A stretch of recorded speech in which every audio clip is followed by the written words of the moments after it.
10:30 here in New York and 10:30 also in Washington, D.C. If you're just joining us this morning, we're waiting in a matter of moments here. Bottom screen left there, that's the CEO of BP, Tony Hayward, waiting on his opening comments and the question and answer to follow in this House subcommittee on what's happening with the oil gusher. Screen right, that has been so prominent now for almost 60 days. We heard from Joe Barton, a Republican from Texas, about 15 minutes ago, say that the deal that BP struck with the White House yesterday, $20 billion in escrow, was a $20 billion shakedown. What does John Boehner think about that? He's the Ohio Republican, the House Minority Leader with me now from the Hill. How are you, sir? And good morning to you. Bill, good morning. Would you call it a shakedown, $20 billion? I have said since the beginning that BP ought to be responsible for all of this cleanup. And the fact is that they've agreed to put this $20 billion in escrow. I don't know in what context Mr. Barton was making that remark, but I'm glad that BP has accepted responsibility for their actions. Mm-hmm. And they should clean it up, I imagine, too, to the fullest extent. They should clean it up. Yeah. Listen, we need to get the oil, we need to get the leak stopped, we need to get this mess cleaned up. And we also need to find out what happened and to make sure that that mistake never can happen again. Why do you think those answers have been so elusive? Because, frankly, I think a lot of Americans tuned in the other night to the Oval Office address with President Obama, and they wanted to get a better handle on some of the things that you're raising right there. Why have they been so escapable? You know, I really don't know, Bill. I know that there's a report that the Minerals Management Service did an inspection of this well some 10 days before the explosion. But for whatever reason, the administration will not turn that document over to the United States Congress. I think it's clear that BP bears responsibility here for what happened and to make sure it gets cleaned up. But secondly, there was a failure here of government. And we need to get to the bottom of what did the government know, when did they know it, because their reaction to all of this has been to blame someone else. And there's no question that the government has some responsibility here and ought to be held responsible for their failures as well. Let's get specific. What could or should the White House have done better in the previous 58 or 59 days? Well, I think the fact that the President nor his senior staff talked to the BP executives until some 50-some days into this causes me to wonder why not. The fact that the President took him so long to get down there raises questions.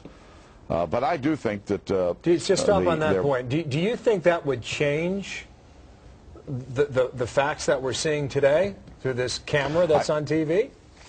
I think it could have gotten more materials in place sooner to help contain this problem. But let's be honest here. This is a big disaster, and I think that BP is being held responsible, and they should be. I don't know if you're aware or not, but Henry Waxman, the Democrat from California, in his opening statements, quickly turned the conversation, as we saw the other night, toward clean energy in America and a new energy bill. What are you willing to support that would meet with the Democrats for what's on the table from their side, that would take us not just to cleaner energy, but to an energy policy that creates jobs in America, perhaps provides incentives to companies in America to build things like wind turbines here in America as opposed to buying them from China and putting them in fields in Texas?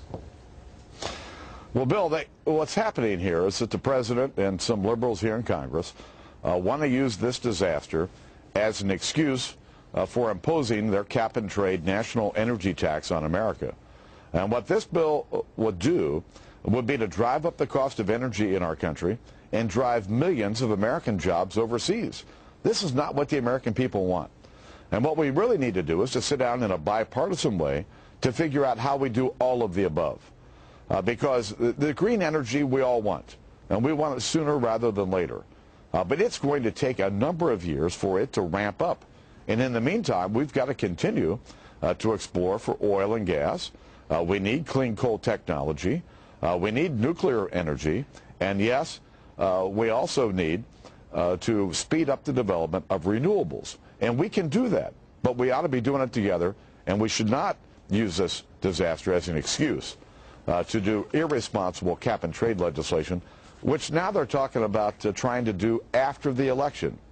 I think every Democrat member should come forward and say whether they're interested in doing this bill behind closed doors after the election.